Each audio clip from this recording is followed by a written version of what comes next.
So, what's up sa inyo mga kaibigan? Magandang umaga. Umaga ngayon.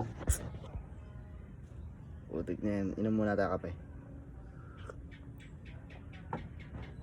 Wala. Namiss ko lang magkape sa umaga dito sa rooftop. Kasi dati gawain ko to. Pero ngayon parang naiiba na yung body clock ko. Nagigising na ako ng alas 9 ng umaga. Alas 10. Natutulog ako ng alauna. Until now, until kagabi.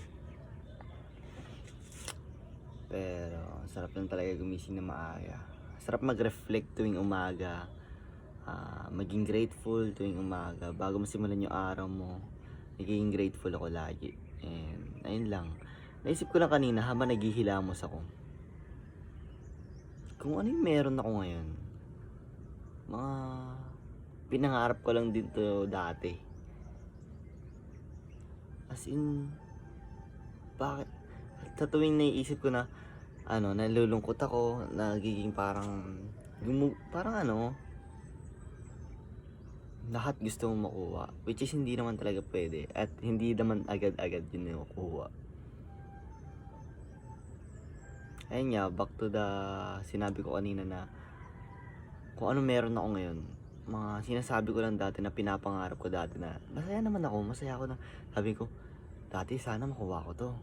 Makuha ko lang to, okay na ako. Pero nakuha ko na ngayon, parang may kulang. Parang ganun talaga yung mga tao no? Parang hindi tayo nakokontento na kung anong meron tayo no? Pero pwede tayo maging grateful. Pwede natin palitan yung attitude natin na meron ako nito, anong pa bang gagawin ko sa buhay. Siyempre, mag-i-aim ka ng more, pero dapat be grateful na kung anong meron ka, kung ano yung na-achieve mo na maliit man yan na malaki. 'Di ba? Parang maging grateful ka pa rin.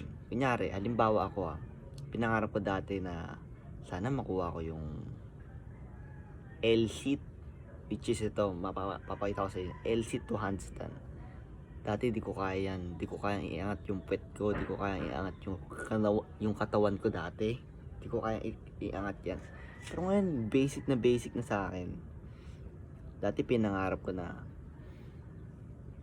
magka-iPhone ako kahit XR lang kasi X lang men. Sabi ko kasi 'di ba tuloy-tuloy yung labas ng iPhone dati nung nakaraang siguro 2023. Sabi ko kapag nagka-pera ako, gusto ko bibili ako iPhone kahit X lang kasi marami ng specs yun. Ang lakas na nun. Ngayon binigyan ako ng XR. So, but kapag naisip ko na nagiging malungkot ako, bakit ako magiging malungkot? Meron ako nito. Meron ako ng hinahangad ko dati. 'Di ba? So enjoy the things that you have. Pero kailangan mo mag-earn ng more para mag-improve eh. Pero it doesn't mean na hindi ka na pwede maging masaya. It doesn't mean na magiging ka na malungkot. I mean parang kung anong meron ka, maging masaya ka at pahalagahan mo. Pero wag ka makontento sa kung anong ka ngayon. I mean, kung nagigets niya ako, basta nagigets niya ako, nagigets niya yung punto ko na kung ano meron ka, gamitin mo, maging masaya ka, maging grateful ka. Pero you aim more, you aim high pa. 'Di ba? Para mas lumawak, mag-improve. Mag-improve, mas lumawak yung buhay mo, syempre. Hindi ka lang naman hanggang dyan kasi yung capability ng tao is hindi mo alam. Depende sa tao yan kung gaano niya gusto abutin yung capability niya as a human, di ba? Ayun lang, parang sabi ko, kaya ko gawin yung mga gusto kong gawin ngayon. Like when it comes to calisthenics or what.